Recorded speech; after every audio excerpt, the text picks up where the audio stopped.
ਸਤਿ ਸ਼੍ਰੀ ਅਕਾਲ ਜੀ। ਤੁਸੀਂ ਦੇਖ ਰਹੇ ਹੋ ਦੇਸ਼ ਵਿਦੇਸ਼ ਪੰਜਾਬੀ ਪੋਸਟ ਤੇ ਮੈਂ ਹਾਂ ਵਿਜੇ ਥਾਪਰ। ਸੜਕ ਤੋਂ ਲੈ ਕੇ ਸੰਸਦ ਤੱਕ ਇੱਕ ਮੁੱਦਾ ਗਰਮ ਹੈ ਤੇ ਮੁੱਦਾ ਕਿਸਾਨੀ ਦਾ। ਕੇਂਦਰ ਸਰਕਾਰ ਦੁਆਰਾ 3 ਆਰਡੀਨੈਂਸ ਪਾਸ ਕਰਕੇ ਉਹਨਾਂ ਨੂੰ ਕਾਨੂੰਨ ਦਾ ਰੂਪ ਦੇ ਦਿੱਤਾ ਗਿਆ। ਕੇਂਦਰ ਸਰਕਾਰ ਦਾਅਵਾ ਕਰ ਰਹੀ ਹੈ ਕਿ ਅਸੀਂ ਕਿਸਾਨ ਨੂੰ ਬਚਾਉਣ ਵਾਸਤੇ, ਕਿਸਾਨ ਦੀ ਆਮਦਨ ਵਧਾਉਣ ਲਈ ਇਹ ਬਿੱਲ ਜਿਹੜੇ ਅਮਲ ਦੇ ਵਿੱਚ ਲਿਆਂਦੇ ਨੇ। ਦੂਸਰੇ ਪਾਸੇ ਕਿਸਾਨ ਸੜਕਾਂ 'ਤੇ ਨੇ। ਸਿਆਸੀਕਰਨ ਵੀ ਇਸ ਮੁੱਦੇ ਦਾ ਹੋ ਰਿਹਾ ਹੈ। ਕਿਸਾਨਾਂ ਦਾ ਕਹਿਣਾ ਹੈ ਕਿ ਸਰਕਾਰ ਸਾਨੂੰ ਜਿਹੜੀ ਹੈ ਉਹ ਪੂੰਜੀਪਤੀਆਂ ਦੇ ਗੁਲਾਮ ਕਰ ਰਹੀ ਹੈ ਔਰ ਇਹ ਪੂੰਜੀਪਤੀ ਉਹਨਾਂ ਨੂੰ ਕੰਗਾਲ ਕਰ ਦੇਣਗੇ, ਉਹਨਾਂ ਨੂੰ ਗੁਲਾਮ ਬਣਾ ਕੇ ਰੱਖ ਦੇਣਗੇ, ਉਹਨਾਂ 'ਤੇ ਅਤਿਆਚਾਰ ਕਰਨਗੇ, ਉਹਨਾਂ ਨੂੰ ਹਰਾਸਮੈਂਟ ਹੋਏਗੀ ਅਤੇ ਕੁਝ ਸਮੇਂ ਬਾਅਦ ਆਪਣੀਆਂ ਮਨਮਰਜ਼ੀਆਂ 'ਤੇ ਉਤਰ ਆਉਣਗੇ। ਕਿਉਂਕਿ ਇਹ ਮੁੱਦਾ ਜਿਹੜਾ ਰਾਸ਼ਟਰੀ ਲੈਵਲ ਦਾ ਮੁੱਦਾ ਆ। ਪੰਜਾਬ ਕਿਉਂਕਿ ਕਿਸਾਨੀ ਵਾਲਾ ਪ੍ਰਦੇਸ਼ ਹੈ, ਹਰਿਆਣਾ ਜਿਹੜਾ ਕਿਸਾਨੀ ਵਾਲਾ ਪ੍ਰਦੇਸ਼ ਹੈ, ਵੱਡੇ ਪੱਧਰ 'ਤੇ ਜਿਹੜਾ ਕਣਕ ਔਰ ਚੌਲ ਜਿਹੜੇ ਆ ਪੰਜਾਬ ਔਰ ਹਰਿਆਣਾ ਜਿਹੜਾ ਉਹ ਕੇਂਦਰ ਨੂੰ, ਪੂਰੇ ਦੇਸ਼ ਨੂੰ ਜਿਹੜਾ ਉਹ ਦਿੰਦਾ ਆ। ਇਹ ਕੀ ਮੁੱਦੇ ਨੇ? ਇਹਨਾਂ ਆਰਡੀਨੈਂਸਾਂ ਦੇ ਨਾਲ ਕਿਸਾਨ ਨੂੰ ਕੀ ਨੁਕਸਾਨ ਹੋਣ ਵਾਲਾ, ਕੀ ਫਾਇਦਾ ਹੋਣ ਵਾਲਾ? ਅੱਜ ਸਾਡੇ ਨਾਲ ਕਿਸਾਨ ਆਗੂ ਸੁਖਦੇਵ ਸਿੰਘ ਭੋਜਰਾਜ, ਪੰਜਾਬ ਪ੍ਰਧਾਨ ਨੇ ਕਿਸਾਨ ਜਵਾਨ ਭਲਾਈ ਯੂਨੀਅਨ, ਉਹਨਾਂ ਨਾਲ ਗੱਲਬਾਤ ਕਰਾਂਗੇ ਔਰ ਪੁੱਛਾਂਗੇ ਕਿ ਕੀ ਦਿੱਕਤਾਂ ਜਿਹੜੀਆਂ ਨੇ ਉਹ ਕਿਸਾਨਾਂ ਨੂੰ ਇਹਨਾਂ ਆਰਡੀਨੈਂਸਾਂ ਨਾਲ, ਇਹਨਾਂ ਕਾਨੂੰਨਾਂ ਦੇ ਨਾਲ ਆਉਣਗੀਆਂ। ਸਵਾਗਤ ਹੈ ਜੀ ਤੁਹਾਡਾ। ਧੰਨਵਾਦ ਵਿਜੇ ਥਾਪਰ ਜੀ। ਆਪਣੇ ਚੈਨਲ ਦੇ ਰਾਹੀਂ ਕਿਸਾਨਾਂ ਦਾ ਦਰਦ ਆਪ ਕਵਰ ਕਰਨ ਵਾਸਤੇ ਆਏ ਹੋ, ਸ਼ੁਕਰੀਆ ਜੀ। ਭੋਜਰਾਜ ਜੀ, ਮੈਂ ਵਿਸਤਾਰਪੂਰਵਕ ਜਾਣਨਾ ਚਾਹੂੰਗਾ ਕਿ ਤੁਸੀਂ ਇਹ ਜਿਹੜੇ 3 ਆਰਡੀਨੈਂਸ ਨੇ ਇਹਨਾਂ ਨੂੰ ਤੁਸੀਂ 1 ਬਾਏ 1 ਇੱਕ ਕਰਕੇ ਜਿਹੜਾ ਹੈ ਉਹ ਸਾਨੂੰ ਦੱਸੋ ਤਾਂ ਜੋ ਕਿਸਾਨਾਂ ਕੋਲ ਜਿਹੜੀ ਹੈ ਸਹੀ ਜਾਣਕਾਰੀ ਜਿਹੜੀ ਹੈ ਪਹੁੰਚ ਸਕੇ। ਦੇਖੋ ਵਿਜੇ ਜੀ, ਗੱਲ ਇਵੇਂ ਹੈ ਕਿ ਜਿਹੜਾ ਪਹਿਲਾਂ ਸਾਡਾ ਪਹਿਲਾਂ ਤਾਂ ਗੱਲ ਕਰਦੇ ਹਾਂ ਕਿ ਤਿੰਨੋਂ ਆਰਡੀਨੈਂਸ ਜਿਹੜੇ ਨੇ ਉਹ ਬਿਲਕੁਲ ਕਿਸਾਨ ਮਾਰੂ ਨੇ। ਇਹਦੇ ਵਿੱਚ ਜਿਹੜਾ ਇਹਦਾ ਪਹਿਲਾ ਪਾਰਟ ਹੈ ਜਿਹਦੇ ਵਿੱਚ ਜ਼ਰੂਰੀ ਵਸਤਾਂ ਦੀ ਸੂਚੀ ਦੇ ਵਿੱਚੋਂ ਖੇਤੀ ਉਪਜ ਨੂੰ ਲਾਂਭੇ ਕੀਤਾ ਗਿਆ। ਕਾਲਾ ਬਾਜ਼ਾਰੀ ਜਿਹੜੀ ਹੈ ਉਹ ਪਹਿਲਾਂ ਇਹ ਕਾਨੂੰਨ ਹੋਣ ਦੇ ਬਾਵਜੂਦ ਵੀ ਬਹੁਤ ਜ਼ਿਆਦਾ ਸੀ। ਜੋ 1955 'ਚ ਕਾਨੂੰਨ ਬਣਿਆ ਸੀ ਜਮ੍ਹਾਂਖੋਰੀ ਦੇ ਲਈ, ਔਰ ਜਦੋਂ ਜਮ੍ਹਾਂਖੋਰਾਂ ਨੂੰ ਆਪਾਂ ਉਤਸ਼ਾਹਿਤ ਕਰ ਰਹੇ ਹਾਂ, ਭੰਡਾਰਨ ਨੂੰ ਉਤਸ਼ਾਹਿਤ ਕਰ ਰਹੇ ਹਾਂ, ਅਸੀਂ ਜ਼ਰੂਰੀ ਵਸਤਾਂ ਦੀ ਕੈਟਾਗਰੀ 'ਚੋਂ ਹੀ ਇਹਨੂੰ ਬਾਹਰ ਕਰ ਰਹੇ ਹਾਂ, ਅਤੇ ਕੁਦਰਤੀ ਗੱਲ ਹੈ ਕਿ ਇਹਦੇ ਨਾਲ ਮਹਿੰਗਾਈ ਵਧਣੀ ਹੈ, ਪਹਿਲੀ ਗੱਲ। ਜੀ। ਦੂਸਰਾ, ਸਾਡਾ ਜਿਹੜਾ ਇਹ ਕੰਟਰੈਕਟ ਫਾਰਮਿੰਗ ਹੈ, ਸਰਕਾਰ ਕਹਿ ਰਹੀ ਹੈ ਕਿ ਕਿਸਾਨਾਂ ਦੀ ਆਮਦਨ ਦੁੱਗਣੀ ਕਰਨੀ ਹੈ। ਇਹ ਪਹਿਲਾਂ ਸਾਡੇ ਛੋਟੇ ਛੋਟੇ ਜਿਹੜੇ ਹੈ ਨਾ ਠੇਕੇਦਾਰੀ, ਕਈ ਕੰਪਨੀਆਂ ਨੇ ਬਾਸਮਤੀ ਵਗੈਰਾ ਦੀ ਖੇਤੀ ਕਰਵਾਈ, ਕਈਆਂ ਨੇ ਜਿਹੜੀ ਹੈਗੀ ਆ ਉਹ ਸ਼ਿਮਲਾ ਮਿਰਚ ਵਗੈਰਾ ਦੀ ਕਰਵਾਈ, ਵੱਖ-ਵੱਖ ਸੂਬਿਆਂ ਦੇ ਵਿੱਚ ਚੱਲੀ ਹੈ ਲੇਕਿਨ ਨਾਕਾਮ ਰਹੀ ਹੈ। ਇਹ ਲਾਗੂ ਨਹੀਂ ਹੋਈ, ਇਹ ਜਾਣੀ ਕਿ ਸਹੀ ਤਰੀਕੇ ਨਾਲ ਨਹੀਂ ਇਹ ਚੱਲੀ। ਹੁਣ ਜੋ ਇਹ ਠੇਕੇਦਾਰੀ ਸਿਸਟਮ ਹੈ, ਅਸਲ ਦੇ ਵਿੱਚ ਇਹਦੇ ਵਿੱਚ ਠੇਕੇਦਾਰ ਦੇ ਹਿੱਤ ਵਿੱਚ ਜਿਹੜਾ ਉਹ ਜ਼ਿਆਦਾ ਹੈ, ਕਿਸਾਨ ਦੇ ਹਿੱਤ ਜਿਹੜੇ ਆ ਉਹ ਸੁਰੱਖਿਅਤ ਨਹੀਂ ਇਸ ਠੇਕੇਦਾਰੀ ਸਿਸਟਮ ਦੇ ਵਿੱਚ। ਉਹ ਜਿਵੇਂ ਮੈਂ ਥੋੜ੍ਹਾ ਹੋਰ ਕਲੀਅਰ ਕਰਾਂ, ਪਹਿਲੀ ਗੱਲ ਤਾਂ ਇਹ ਹੈ ਕਿ ਜਿਵੇਂ ਆਪਨੇ ਗੱਲ ਕੀਤੀ ਕਿ ਆਪਾਂ ਇਹਨੂੰ ਕਲੀਅਰ ਕਰੀਏ, ਅਸਲ 'ਚ ਬਿੱਲ ਚਾਹੇ 3 ਨੇ ਲੇਕਿਨ ਇਹਦੇ ਵਿੱਚ ਵੱਖ-ਵੱਖ ਜਿਵੇਂ ਇਹਦੀਆਂ ਮੱਦਾਂ ਬਣਾਈਆਂ ਨੇ, ਜਿਵੇਂ ਆ ਇਹਦੇ 'ਚ ਬਹੁਤ ਸਾਰੇ ਸਵਾਲ ਨੇ। ਜੀ ਜੀ। ਜਿਹਦੇ ਵਿੱਚੋਂ ਪਹਿਲਾ ਤਾਂ ਇਹ ਹੈ ਕਿ ਜੇ ਅਸੀਂ ਠੇਕੇਦਾਰੀ ਸਿਸਟਮ ਦੇ ਤਹਿਤ ਖੇਤੀ ਕਰਦੇ ਹਾਂ, ਜੋ ਐਗਰੀਮੈਂਟ ਹੋਏਗਾ ਉਹਦੇ ਤੋਂ ਜੇ ਠੇਕੇਦਾਰ ਭੱਜਦਾ ਹੈ ਤਾਂ ਕਿਸਾਨ ਜਿਹੜਾ ਹੈ ਉਹਦੇ ਬਾਰੇ ਕੋਈ ਸਿਵਲ ਕੋਰਟ ਦੇ ਵਿੱਚ ਕੇਸ ਨਹੀਂ ਕਰ ਸਕਦਾ। ਉਹਦੇ ਲਈ ਸਿਰਫ ਅਤੇ ਸਿਰਫ ਰੱਖਿਆ ਗਿਆ ਪਹਿਲਾਂ SDM, ਫਿਰ DC, ਅਤੇ ਆਪ ਸਭ ਨੂੰ ਪਤਾ ਹੈ ਕਿ ਜਿਹੜੀਆਂ ਉਹ ਫਰਮਾਂ ਆਉਣੀਆਂ ਨੇ, ਅਡਾਨੀ ਅੰਬਾਨੀ ਹੋਣੀ, ਡੀਸੀ ਤੇ ਐਸਡੀਐਮ ਸਰਕਾਰਾਂ ਦੇ ਹੁੰਦੇ ਆ। ਜੀ ਜੀ ਸੋ ਕਿਸਾਨਾਂ ਨੂੰ ਇਹ ਜੋ ਠੇਕੇਦਾਰੀ ਸਿਸਟਮ ਹੈ ਇਹਦੇ ਵਿੱਚ ਵੀ ਇਹਨਾਂ ਨੇ ਨੁਕਸਾਨ ਕਰਨਾ ਹੈ, ਕਿਉਂਕਿ ਇਹਨਾਂ ਨੇ ਸਾਨੂੰ ਪਹਿਲਾਂ ਵੱਧ ਠੇਕੇ ਦਾ ਲਾਲਚ ਦੇ ਕੇ ਸਾਡੇ ਤੋਂ ਇਹਨਾਂ ਨੇ 15-15 20-20 ਸਾਲ ਦੇ ਜਿਹੜੇ ਆ ਉਹ ਠੇਕੇ ਲਿਖਵਾਉਣੇ ਆ। ਜੀ ਜਦੋਂ ਉਹਨਾਂ ਪਟੇਨਾਮਾ ਸਾਡੇ ਤੋਂ 15-20 ਸਾਲ ਦਾ ਕਰਵਾ ਲਿਆ ਤੇ 2 ਸਾਲ ਦੇ ਸਾਨੂੰ ਰੇਟ ਦੇਣਗੇ ਜੀ ਜੋ ਵੀ ਕਰਨਗੇ। ਉਸ ਤੋਂ ਬਾਅਦ ਉਹਨਾਂ ਕੋਈ ਨਾ ਕੋਈ ਬਹਾਨਾ ਬਣਾ ਕੇ ਕੁਆਲਿਟੀ ਮਾੜੀ ਦਾ ਜਾਂ ਕਿਸੇ ਵੀ ਤਰੀਕੇ ਅੰਤਰਰਾਸ਼ਟਰੀ ਮੰਡੀ ਦਾ ਕੁਝ ਵੀ ਹੈ ਤਾਂ ਉਹਨਾਂ ਕਹਿਣਾ ਸਾਨੂੰ ਕੁਝ ਨਹੀਂ ਬਚਦਾ, ਅਸੀਂ ਤੁਹਾਨੂੰ ਕੁਝ ਨਹੀਂ ਦਿੰਦੇ। ਜੀ ਜੀ ਸੋ ਇਹ ਗੱਲ ਕਿਸਾਨ ਵੀਰਾਂ ਦੇ ਜਿਹੜੀ ਉਹ ਵਿਸ਼ੇਸ਼ ਤੌਰ 'ਤੇ ਸਮਝਣ ਵਾਲੀ ਹੈ ਕਿ ਠੇਕਾ ਬੇਸ਼ੱਕ ਉਹ ਸਾਨੂੰ ਜਿਹੜਾ ਆਮ ਨਾਲੋਂ ਦੁੱਗਣਾ ਵੀ ਦੇ ਦੇਣਗੇ, ਕੋਈ ਦਿੱਕਤ ਨਹੀਂ, ਪਰ ਉਹਨਾਂ ਦੇਣਾ ਸਾਲ 2 ਸਾਲ ਹੀ ਹੈ।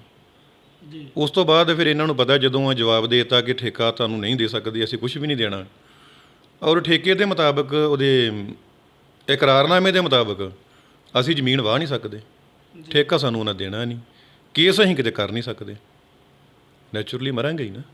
ਜੀ ਤੋ ਜਿੱਦਾਂ ਤੁਸੀਂ ਹੁਣੇ ਹੀ ਦੱਸਿਆ ਸਾਨੂੰ ਕਿ ਇਹ ਪੂੰਜੀਪਤੀ ਲੋਕ ਜਿਹੜੇ ਅਬਾਨੀ ਅਡਾਨੀ ਵਰਗੇ ਜਦੋਂ ਐਂਟਰ ਕਰਨਗੇ ਸਾਲ 2 ਸਾਲ ਜਿਹੜਾ ਉਹ ਸਾਨੂੰ ਚੰਗਾ ਰੇਟ ਦੇਣਗੇ, ਉਹਦੇ ਤੋਂ ਬਾਅਦ ਜਿਹੜਾ ਹੈ ਉਹ ਸਾਨੂੰ ਮਨ ਚਾਹਿਆ ਰੇਟ ਲਾਉਣਗੇ, ਚਾਹੇ ਉਹ ਕੁਆਲਿਟੀ ਦੀ ਗੱਲ ਕਰਕੇ ਕਰਨ ਜਾਂ ਕੋਈ ਕੰਟਰੈਕਟ ਦੀ ਆੜ ਦੇ ਵਿੱਚ ਕਰਨ।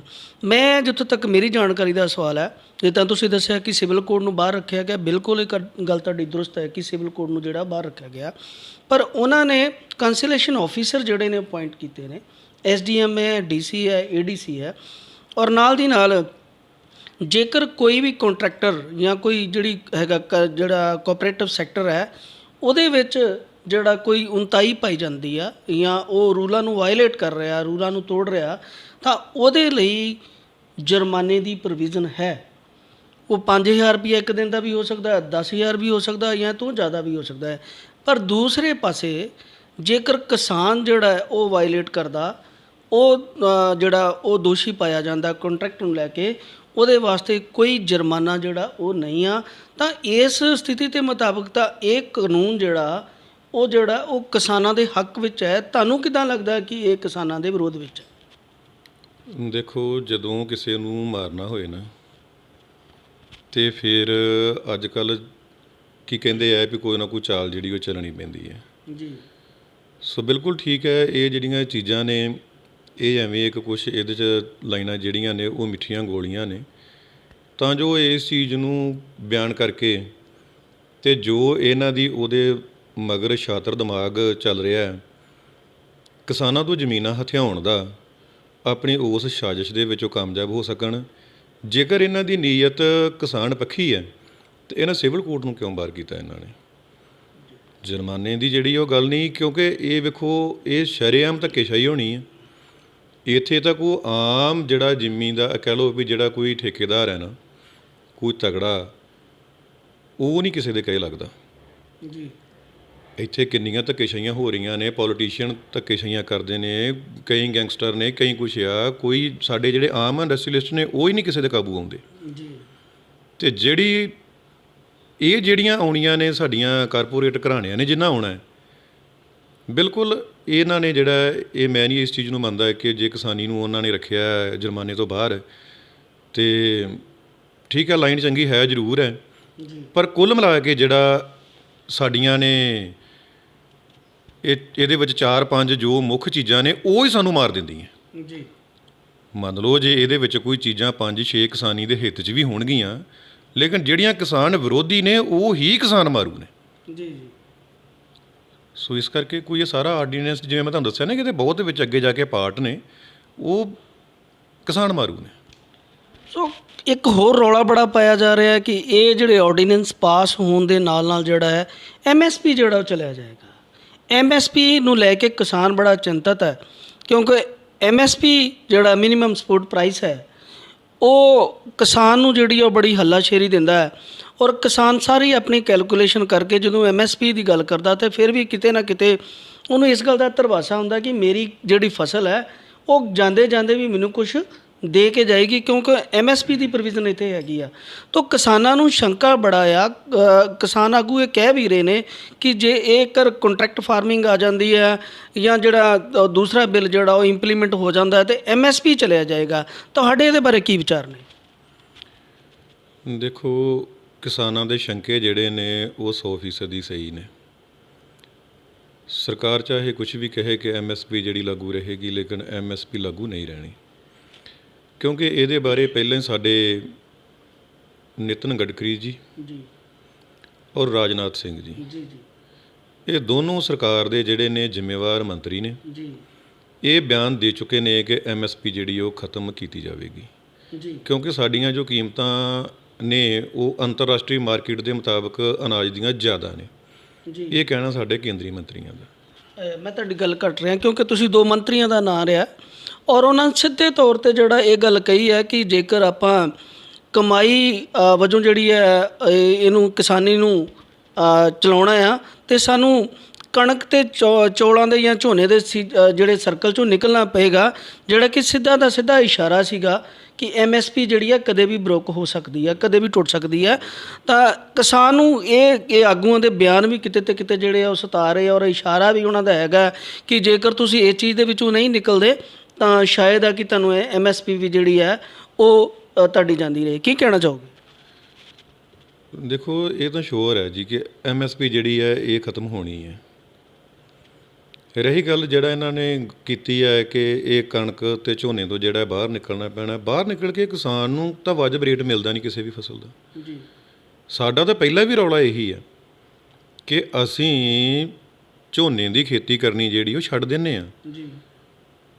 ਸਾਡੇ ਤੋਂ ਬਿਜਵਾਓਗੇ ਤੁਸੀਂ ਜਿਹੜੀ ਫਸਲ, ਉਹਨੂੰ ਖਰੀਦਣ ਦੀ ਗਰੰਟੀ ਲਵੋ, ਉਹਦਾ ਇੱਕ ਰੇਟ ਤੈਅ ਕਰੋ। ਜਿਵੇਂ ਅਸੀਂ ਪਿੱਛੇ ਇੱਕ ਗੱਲ ਕੀਤੀ ਸੀਗੀ ਕਿ ਜੇ ਤੁਹਾਨੂੰ ਤੇਲ ਬੀਜ ਦੀ ਜ਼ਰੂਰਤ ਹੈ ਇਹ ਰੇਟ ਫਿਕਸ ਕਰੋ ਕਿ ਇਸ ਰੇਟ ਤੋਂ ਘੱਟ ਖਰੀਦਾਂਗੇ ਨਹੀਂ, ਬਜਾਓ ਬੀਜਦੇ ਹਾਂ। ਕੀ ਸਾਡੇ ਇੱਥੇ ਤੇਲ ਬੀਜ ਨਹੀਂ ਪੈਦਾ ਹੁੰਦੇ? ਹੁੰਦੇ ਹੈ। ਪਰ ਗੱਲ ਹੈ ਕਿ ਜਦੋਂ ਸਾਨੂੰ ਜਿਹੜੀ ਚੀਜ਼ ਤੋਂ ਮੁਨਾਫਾ ਨਹੀਂ ਮਿਲਣਾ, ਅਸੀਂ ਕਿਉਂ ਉਹ ਚੀਜ਼ ਬੀਜਾਂਗੇ? ਸੋ ਅਸੀਂ ਉੱਧਰ ਨੂੰ ਨਹੀਂ ਜਾ ਸਕਦੇ। ਸਾਨੂੰ ਜਿਹੜੀ ਚੀਜ਼ 'ਚੋਂ ਮੁਨਾਫਾ ਹੈ, ਔਰ ਮੁਨਾਫਾ ਵੀ ਚਲੋ ਅਸੀਂ ਇਹਨਾਂ ਦੇ ਮੁਤਾਬਕ ਹੈ ਕਿ ਜੋ ਸਰਕਾਰ ਸਾਨੂੰ ਦੇ ਰਹੀ ਹੈ। ਹੁਣ ਮੈਂ ਇਹਦੇ 'ਚ ਇੱਕ ਗੱਲ ਜ਼ਰੂਰ ਐਡ ਕਰ ਦੇਣੀ ਚਾਹੁੰਦਾ ਕਿ ਅਸਲ ਦੇ ਵਿੱਚ ਇਹ ਤਾਂ ਕਣਕ ਝੋਨੇ ਨੂੰ ਖਤਮ ਕਰਨਾ ਚਾਹੁੰਦੇ ਆ ਨਾ। ਸਾਨੂੰ ਤਾਂ ਪੈਸੇ ਹੀ ਜਿਹੜੇ ਕੋਈ ਥੋੜ੍ਹੇ ਬਹੁਤੇ ਆ ਉਹ ਇਹਦੇ 'ਚ ਹੀ ਨੇ। ਔਰ ਉਹ ਵੀ ਜੇ ਅਸੀਂ ਇਹਦੀ ਪ੍ਰਾਈਸ ਇੰਡੈਕਸ ਨਾਲ ਦੇਖੀਏ ਜਾਂ ਅਸੀਂ ਡਾਕਟਰ ਸਵਾਮੀਨਾਥਨ ਕਮਿਸ਼ਨ ਦੀ ਰਿਪੋਰਟ ਦੇ ਮੁਤਾਬਕ ਦੇਖੀਏ ਤਾਂ ਅਸੀਂ ਤਾਂ ਬਹੁਤ ਜ਼ਿਆਦਾ ਥੱਲੇ ਹਾਂ। ਸਾਡਾ ਤਾਂ ਕਣਕ ਝੋਨੇ ਦਾ ਰੇਟ ਜਿਹੜਾ ਹੈਗਾ ਅੱਜ ਦੀ ਤਰੀਕ ਵਿੱਚ 7000 ਨੂੰ ਕ੍ਰਾਸ ਕਰ ਰਿਹਾ। ਔਰ ਇਹ ਜੋ ਕਿਸਾਨੀ ਦਾ ਅਸਲ ਮੁੱਦਾ ਸੀ, ਜੋ ਸਾਡੀਆਂ ਅਸਲ ਡਿਮਾਂਡ ਸੀਗੀਆਂ, ਜੋ ਇਹਨਾਂ ਨੂੰ ਚਾਹੀਦਾ ਸੀ ਕਰਨਾ, ਜਿਹੜੀ 2006 ਦੀ ਡਾਕਟਰ ਸਵਾਮੀਨਾਥਨ ਕਮਿਸ਼ਨ ਦੀ ਰਿਪੋਰਟ ਯੂਪੀਏ ਗੌਰਮੈਂਟ ਵੇਲੇ ਦੀ ਆਈ ਹੈ, ਉਹਨੂੰ ਤਾਂ ਇਹ ਲਾਗੂ ਕਰ ਨਹੀਂ ਰਹੀ ਕੋਈ ਵੀ ਸਰਕਾਰ। ਆਪਣੇ ਸਮੇਂ ਉਹਨਾਂ ਨੇ ਵੀ ਨਹੀਂ ਕੀਤੀ, ਯੂਪੀਏ ਗੌਰਮੈਂਟ ਨੇ ਵੀ ਨਹੀਂ ਕੀਤੀ, ਹੁਣ ਐਨਡੀਏ ਨੇ ਵੀ ਨਹੀਂ ਕੀਤੀ। ਸੋ ਸਾਨੂੰ ਇਹ ਫਸਲਾਂ ਦੇ ਵਾਜਬ ਰੇਟ ਦੇਣ ਦੀ ਬਜਾਏ ਇਹ ਰਸਾਤਲ ਵੱਲ ਨੂੰ ਧਕੇਲ ਰਹੇ ਨੇ। ਕਾਰਪੋਰੇਟ ਅਦਾਰੇ ਤਾਂ ਲੈ ਬੈਠਣਗੇ ਸਾਨੂੰ। ਕੇਂਦਰ ਸਰਕਾਰ ਦਾ ਇਹ ਦਾਅਵਾ ਹੈ ਕਿ ਅਸੀਂ ਕੰਟਰੈਕਟਰ ਦਾ ਤੇ ਫਾਰਮਰ ਦਾ ਸਿੱਧਾ ਰਾਬਤਾ ਕਾਮਯਾਬ ਕਰਾ ਦੇਣਾ, ਮੇਨਟੇਨ ਕਰਾ ਦੇਣਾ, ਬਣਾ ਦੇਣਾ, ਵਿਚੋਲੇ ਵਿੱਚੋਂ ਕੱਢ ਦੇਣੇ, ਭਾਵ ਆੜਤੀ ਵੀ ਵਿੱਚੋਂ ਨਿਕਲੇਗਾ ਜਾਂ ਫਿਰ ਹੋਰ ਬ੍ਰੋਕਰ ਜਿਹੜੇ ਨੇ ਉਹ ਵੀ ਵਿੱਚੋਂ ਨਿਕਲਣਗੇ ਔਰ ਕਿਸਾਨ ਔਰ ਜਿਹੜਾ ਅਦਾਰਾ ਆ, ਜਿਹੜਾ ਕੰਟਰੈਕਟਰ ਹੈ, ਉਹ ਸਿੱਧਾ ਡੀਲ ਕਰਕੇ ਕਰੇਗਾ ਔਰ ਇਹਦੇ ਨਾਲ ਕਿਸਾਨ ਨੂੰ ਜਿਹੜਾ ਬੇਹੱਦ ਫਾਇਦਾ ਹੋਏਗਾ। ਤੇ ਕਿਉਂਕਿ ਵਿਚੋਲੀਏ ਜਿਹੜੇ ਵਿੱਚੋਂ ਖਾ ਜਾਂਦੇ ਨੇ, ਸਰਕਾਰ ਤਾਂ ਤੁਹਾਡੇ ਫਾਇਦੇ ਦੀ ਗੱਲ ਕਰ ਰਹੇ, ਫਿਰ ਤੁਸੀਂ ਗੱਲ ਮੰਨਣ ਨੂੰ ਤਿਆਰ ਨਹੀਂ। ਕਹਾਣੀ ਕੀ ਹੈ ਅਸਲ ਵਿੱਚ, ਜਿਹੜਾ ਪੇਚ ਫਸਿਆ ਕਿੱਥੇ ਹੈ? ਦੇਖੋ, ਅਸਲ ਦੇ ਵਿੱਚ ਗੱਲ ਇਹ ਹੈ ਕਿ ਜਿਹੜਾ ਆੜ੍ਹਤੀ ਤੇ ਕਿਸਾਨ ਦਾ 9 ਮਾਸ ਦਾ ਰਿਸ਼ਤਾ ਹੈ ਜੀ। ਆਪਾਂ ਨੂੰ ਜਦੋਂ ਵੀ ਕੋਈ ਦੁੱਖ ਸੁੱਖ ਵੇਲੇ ਜ਼ਰੂਰਤ ਪੈਂਦੀ ਹੈ ਤੇ ਆਪਾਂ ਆੜ੍ਹਤੀ ਦਾ ਜਾ ਕੇ ਦਰਵਾਜ਼ਾ ਖੜਕਾਉਂਦੇ ਹਾਂ ਤੇ ਉੱਥੋਂ ਸਾਨੂੰ ਸਾਡੀ ਜਿਹੜੀ ਉਹ ਲੋੜ ਪੂਰੀ ਹੋ ਜਾਂਦੀ ਹੈ। ਕਿਉਂਕਿ 80% ਕਿਸਾਨ ਜਿਹੜਾ ਹੈ ਉਹ 4 ਏਕੜ ਤੋਂ ਥੱਲੇ ਵਾਲਾ ਹੈ ਜੀ। ਆਪਾਂ ਕਹਿ ਸਕਦੇ ਹਾਂ ਕਿ 2-2.5 ਏਕੜ ਦੀ ਖੇਤੀ 80% ਫਾਰਮਰ ਦੀ ਜੀ। ਇਹ ਸਾਰੇ ਕਿਸਾਨ ਜਿਹੜੇ ਆ ਉਹ ਆੜ੍ਹਤੀ 'ਤੇ ਹੀ ਨਿਰਭਰ ਨੇ ਜੀ। ਹੁਣ ਇਹ ਜਿਹੜੀ ਗੱਲ ਕਰਦੇ ਨੇ ਕਿ ਵਿਚੋਲੇ ਕੱਢ ਦੇਣੇ ਆ, ਹੁਣ ਵਿਚੋਲੇ ਕੱਢਣ ਦੇ ਨਾਲ ਜਿਹੜੇ ਆਉਣੇ ਆ ਸੱਜਣ ਸਾਡੇ ਜੀ, ਖੈਰ ਉਹ ਸਾਡੇ ਸੱਜਣ ਤਾਂ ਨਹੀਂ, ਕਾਰਪੋਰੇਟ ਅਦਾਰੇ ਉਹਨਾਂ ਕਦੇ ਵੀ ਕਿਸਾਨਾਂ ਦੇ ਨਹੀਂ ਬਣਨਾ। ਜੀ ਕਹਿ ਲਓ ਸਰਕਾਰਾਂ ਦੇ ਮੁਤਾਬਕ ਜੇ ਉਹ ਸਾਡਾ ਤਾਲਮੇਲ ਬਣਾਉਣ ਲਈ ਆ ਰਹੇ ਨੇ, ਉਹਨਾਂ ਦੀ ਗਰੰਟੀ ਕੀ ਹੈ? ਉਹਨਾਂ ਦਾ ਪਤਾ ਹੀ ਨਹੀਂ ਹੋਣਾ ਕਿ ਉਹ ਕਿੱਥੋਂ ਆਏ ਨੇ, ਜੀ ਘਰ ਉਹਨਾਂ ਦਾ ਕਿਹੜਾ। ਜੀ ਗਰੰਟੀ ਉਹਨਾਂ ਦੀ ਬੈਂਕ ਦੀ ਕੀ ਹੈ ਕਿ ਉਹਨਾਂ ਦੇ ਕੋਲੇ ਕੋਈ ਲਾਇਸੈਂਸ ਨਹੀਂ ਹੋਣਾ। ਆਰਡੀਨੈਂਸ ਜਿਹੜਾ ਤੀਜਾ ਸੀ ਨਾ, ਜਿਹਨੂੰ ਅਸੀਂ ਪਹਿਲਾਂ ਸ਼ੇਅਰ ਕਰਨ ਲੱਗੇ ਹਾਂ, ਉਹ ਰਹਿ ਗਿਆ। 2 ਗੱਲਾਂ ਕੀਤੀਆਂ ਸੀ 2 ਆਰਡੀਨੈਂਸ 'ਤੇ। ਤੀਸਰਾ ਇਹ ਸੀ ਕਿ ਉਹਨਾਂ ਨੂੰ ਟੈਕਸ ਮੁਕਤ ਕਰਦਾ ਜੀ ਔਰ ਉਹਨਾਂ ਨੂੰ ਲਾਇਸੈਂਸ ਤੋਂ ਵੀ ਆਜ਼ਾਦੀ ਦੇ ਦਿੱਤੀ ਹੈ ਕਿ ਕੋਈ ਉਹਨਾਂ ਦੀ ਗਰੰਟੀ ਨਹੀਂ। ਸਿਰਫ ਉਹ ਪੈਨ ਕਾਰਡ ਲੈ ਕੇ, ਆਧਾਰ ਕਾਰਡ ਲੈ ਕੇ ਆਉਣਗੇ। ਉਹ ਕਿੱਡੇ ਕੁ ਸਾਡੇ ਸੱਜਣ ਹੋਣਗੇ? ਬਿਲਕੁਲ, ਤੁਹਾਡੀ ਸ਼ੰਕੇ ਜਿਹੜੇ ਨੇ ਬੜੇ ਸਾਫ਼ ਨੇ। ਸਰਕਾਰ ਆਪਣਾ ਤਰਕ ਦੇ ਰਹੀ ਹੈ, ਕਿਸਾਨ ਆਪਣਾ ਤਰਕ ਦੇ ਰਿਹਾ, ਤੁਸੀਂ ਆਪਣਾ, ਕਿਉਂਕਿ ਤੁਸੀਂ ਕਿਸਾਨ ਆਗੂ, ਕਿਸਾਨਾਂ ਦੀ ਆਵਾਜ਼ ਹੋ, ਤੁਸੀਂ ਆਪਣਾ ਤਰਕ ਦੇ ਰਹੇ ਹੋ। ਸਵਾਲ ਹੈ ਕਿ ਇੱਕ ਜਿਹੜੀ ਹੋਰ ਪ੍ਰੋਵੀਜ਼ਨ ਹੈ ਕਿ ਉਹਨਾਂ ਨੂੰ ਟੈਕਸ ਫ੍ਰੀ ਕੀਤਾ ਗਿਆ, ਉਹਨਾਂ ਨੂੰ ਲਾਇਸੈਂਸ ਮੁਕਤ ਕੀਤਾ ਗਿਆ, ਲਾਇਸੈਂਸ ਦੀ ਫੀਸ ਨਹੀਂ ਲੱਗੇਗੀ। ਦੂਸਰੇ ਪਾਸੇ ਜਿਹੜਾ ਆਥੋਰਾਈਜ਼ ਮੰਡੀ ਵਾਲਾ, ਉਹਨੂੰ ਸੈਸ ਵੀ ਲੱਗ ਰਿਹਾ। ਔਰ ਹੋਏਗਾ ਕਿ ਇੱਕ ਮੰਡੀ ਦੇ ਲਾਗੇ ਦੂਸਰਾ ਜਿਹੜਾ ਵੱਡਾ ਘਰਾਨਾ ਆ, ਉਹ ਆਪਣਾ ਅਦਾਰਾ ਖੋਲ੍ਹ ਕੇ ਬਹਿ ਜਾਏਗਾ। ਇੱਥੇ ਵਾਲੇ ਨੂੰ ਜਿਹੜਾ ਟੈਕਸ ਦੇਣਾ ਪਏਗਾ ਅਤੇ ਨਾਲ ਹੀ ਬੈਠਾ ਜਿਹੜਾ ਉਹਨੂੰ ਟੈਕਸ ਨਹੀਂ ਦੇਣਾ ਚਾਹੀਦਾ। ਸਰਕਾਰ ਦੇ ਮਾਲੀਏ ਨੂੰ ਕਿੰਨਾ ਨੁਕਸਾਨ ਹੋਏਗਾ ਇਹਦੇ ਨਾਲ? ਦੇਖੋ, ਇਹਦੇ ਵਿੱਚ ਤਕਰੀਬਨ 4000 ਕਰੋੜ ਰੁਪਇਆ ਜੀ ਇਹ ਸੂਬਾ ਸਰਕਾਰ ਨੂੰ ਹੀ ਨੁਕਸਾਨ ਹੋਣਾ ਹੈ, ਜਿਹੜਾ ਕਿ ਮੰਡੀ ਬੋਰਡ ਨੂੰ ਜਾਂਦਾ ਸੀ। ਸੋ ਇਹ ਸਿੱਧਾ ਸਿੱਧਾ ਜਿਹੜਾ ਹੈਗਾ ਇਹ ਨੁਕਸਾਨ ਹੈ। ਔਰ ਇਹ ਜੇ ਬਚਤ ਹੋਣੀ ਹੈ ਤੇ ਇਹ ਕੋਈ ਸਰਕਾਰ ਨੂੰ ਬਚਤ ਨਹੀਂ ਹੋਣੀ, ਇਹ ਵਪਾਰੀ ਵਰਗ ਨੂੰ ਬਚਤ ਹੋਣੀ ਹੈ। ਜੀ ਇਹ ਜਿਹੜਾ ਕੋਈ ਸਾਡਾ 8.5% ਜੋ ਖਰਚੇ ਆਉਂਦੇ ਸੀ ਜੀ ਉਹ ਬਚਣੇ ਹੈ ਤਾਂ ਉਹ ਵਪਾਰੀ ਦੇ ਬਚਣੇ ਆ। ਜੀ ਪਹਿਲਾਂ ਉਹ ਵਪਾਰੀ ਰਾਹੀਂ ਹੀ ਜਿਹੜਾ ਉਹ ਮਾਲੀਆ ਸਰਕਾਰ ਨੂੰ ਜਾਂਦਾ ਸੀ। ਜੀ ਜੀ ਜੀ ਤੇ ਸੋ ਇਹ ਜਿਸ ਤਰੀਕੇ ਵੀ ਹੈ, ਇਹ ਮਤਲਬ ਨੁਕਸਾਨ ਹੈ ਸਟੇਟ ਗੌਰਮੈਂਟ ਦਾ ਵੀ ਔਰ ਫਾਰਮਰ ਦਾ ਵੀ। ਫਾਰਮਰ ਦਾ ਵੀ ਨੁਕਸਾਨ ਹੈ, ਸਟੇਟ ਗੌਰਮੈਂਟ ਦਾ ਵੀ ਨੁਕਸਾਨ ਹੈ, ਅਤੇ ਨਾਲ ਦੀ ਨਾਲ ਜੇਕਰ ਮੰਨਿਆ ਜਾਏ ਤਾਂ ਜਨਤਾ ਦਾ ਵੀ ਨੁਕਸਾਨ ਆ। ਕਿਉਂਕਿ ਮੰਡੀਕਰਨ ਬੋਰਡ ਇਹਨਾਂ ਪੈਸਿਆਂ ਤੋਂ ਪਿੰਡਾਂ ਨੂੰ ਜਾਣ ਵਾਲੀਆਂ ਸੜਕਾਂ ਦੀ ਰਿਪੇਅਰ ਕਰਦਾ ਹੈ, ਉਹਨਾਂ ਨੂੰ ਮੇਨਟੇਨੈਂਸ ਦਿੰਦਾ ਹੈ, ਉਹਨਾਂ ਨੂੰ ਬਣਾਉਂਦਾ ਸੀਗਾ। ਤਾਂ ਉਹ ਵੀ ਕਿਤੇ ਤੇ ਕਿਤੇ ਜਿਹੜਾ ਉਹ ਘਾਟੇ ਵਾਲੀ ਗੱਲ ਜਾ ਰਹੀ ਹੈ। ਕੇਂਦਰ ਸਰਕਾਰ ਕੋਲ ਇੱਕ ਬੜੀ ਵੱਡੀ ਜ਼ਿੰਮੇਵਾਰੀ ਸੀਗੀ।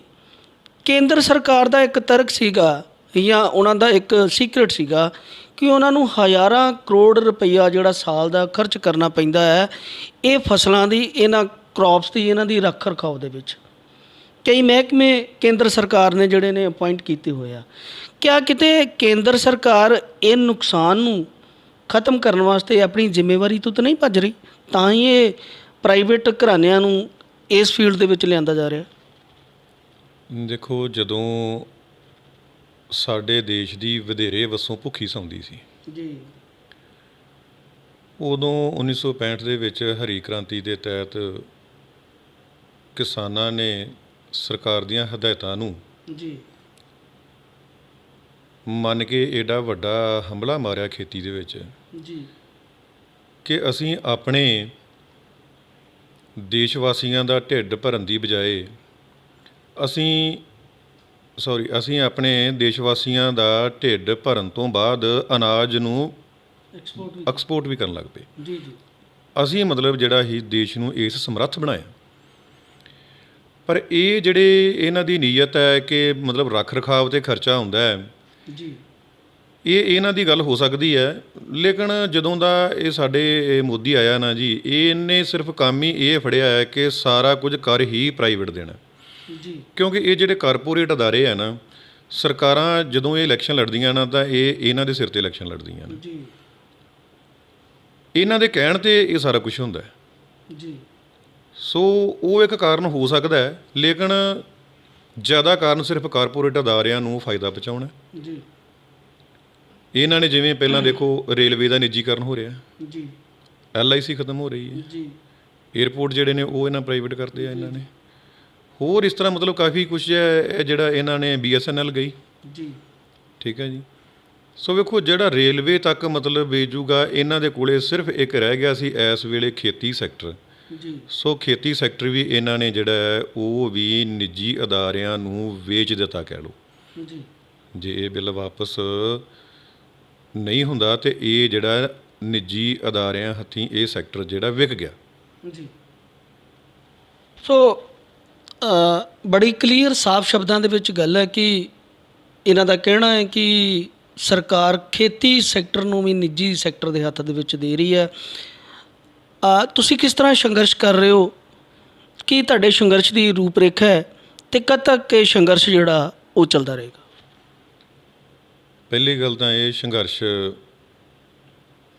ਬਿੱਲ ਨੂੰ ਰੱਦ ਕਰਵਾਉਣ ਤੱਕ ਚੱਲਦਾ ਰਹੇਗਾ। ਜੀ ਔਰ ਅਸੀਂ ਹੁਣ 25 ਤਰੀਕ ਨੂੰ ਸਾਰੀਆਂ ਕਿਸਾਨ ਜਥੇਬੰਦੀਆਂ ਜੀ ਔਰ ਕੁਝ ਸਿਆਸੀ ਪਾਰਟੀਆਂ ਜੀ ਜਿਹੜੀਆਂ ਹਾਲਾਂ ਦੋ ਮੁੱਖ ਨੇ ਇਹ ਨਹੀਂ ਆਈਆਂ, ਕੁਝ ਪਾਰਟੀਆਂ ਜਿਹੜੀਆਂ ਨੇ ਉਹ ਸਾਡੀ ਹਮਾਇਤ 'ਤੇ ਨੇ। ਜੀ ਮੁਲਾਜ਼ਮ ਫਰੰਟ ਜਿਹੜੇ ਆ ਉਹ ਸਾਡੀ ਸਪੋਰਟ 'ਤੇ ਨੇ।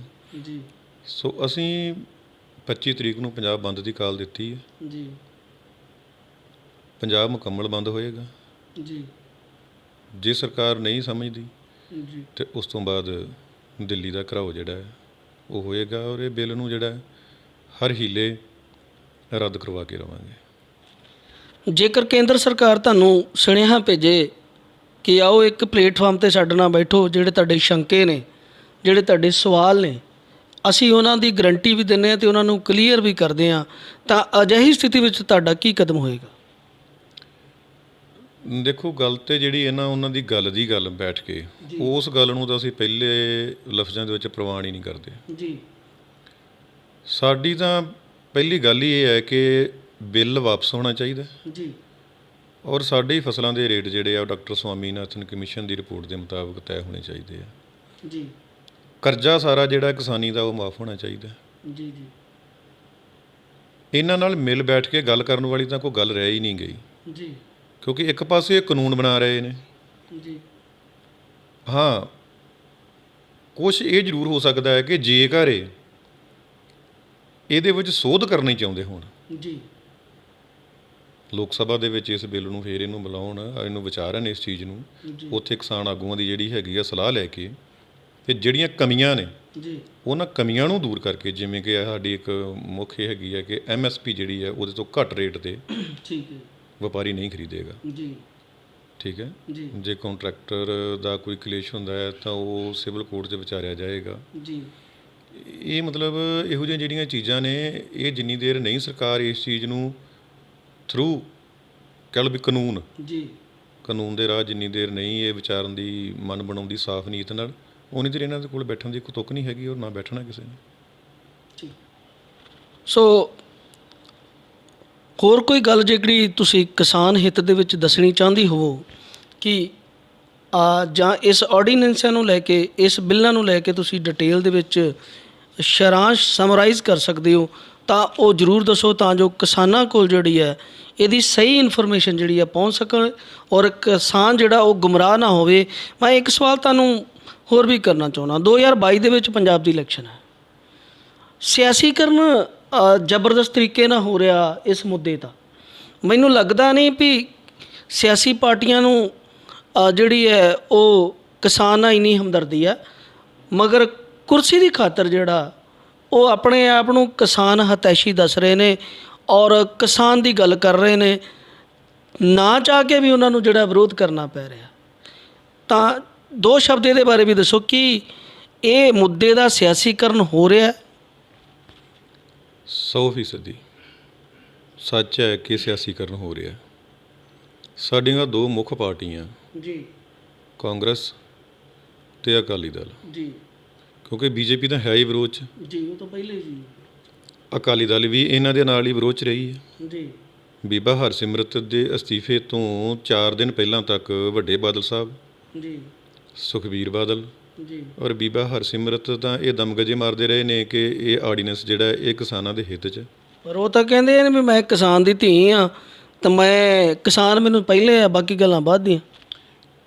ਦੇਖੋ ਵਿਜੇ ਜੀ, ਇਹ ਅਸਲ ਦੇ ਵਿੱਚ ਕੀ ਹੈ ਕਿ ਅਕਾਲੀ ਦਲ ਦਾ ਗ੍ਰਾਫ ਜਿਹੜਾ ਨਾ ਜੀ ਉਹ ਬਹੁਤ ਜ਼ਿਆਦਾ ਗਿਰ ਚੁੱਕਿਆ ਸੀ, ਜੀ ਬਹੁਤ ਥੱਲੇ ਜਾ ਚੁੱਕਿਆ ਇਹਨਾਂ ਦਾ ਬੇਅਦਬੀ ਵਾਲੇ ਮਾਮਲੇ ਤੋਂ। ਜੀ ਉਸ ਤੋਂ ਬਾਅਦ ਜਿਹੜੀ ਕੋਈ ਰਹਿੰਦੀ ਖੁੰਦੀ ਇਹਨਾਂ ਦੀ ਸ਼ਾਖ ਸੀਗੀ ਜੀ ਉਹ ਕ੍ਰਿਮੀਨਲ ਡੀਜੀਪੀ ਸਮੇਧ ਸਿੰਘ ਸੈਣੀ ਕਰਕੇ ਇਹਨਾਂ ਨੂੰ ਕੋਈ ਗੱਲ ਕਰਨੀ ਸੁੱਝ ਨਹੀਂ ਰਹੀ। ਠੀਕ ਇਹਨਾਂ ਦਾ ਜਿਹੜਾ ਜਨਤਾ ਦੇ ਵਿੱਚ ਆਧਾਰ ਹੈ ਉਹ ਬਿਲਕੁਲ ਖਤਮ ਹੋ ਗਿਆ। ਜੀ ਇਹਨਾਂ ਨੇ ਹੁਣ ਜਦੋਂ ਦੇਖਿਆ ਕਿ ਕਿਸਾਨ ਤਾਂ ਸਾਡੇ ਦਰਾਂ ਮੂਹਰੇ ਧਰਨਾ ਲਾ ਕੇ ਬੈਠੇ ਆ, ਜੀ ਇਹਨਾਂ ਨੂੰ ਆਪਣੇ ਘਰ ਵੜਨਾ ਔਖਾ ਹੋ ਗਿਆ। ਜੀ ਅੱਗੇ ਇਲੈਕਸ਼ਨ ਆ ਰਹੀ ਆ, ਜੀ ਇਹਨਾਂ ਕੋਲ ਲੋਕਾਂ ਦੇ ਕੋਲ ਜਾਣ ਵਾਸਤੇ ਕੋਈ ਮੁੱਦਾ ਨਹੀਂ ਰਹਿ ਗਿਆ।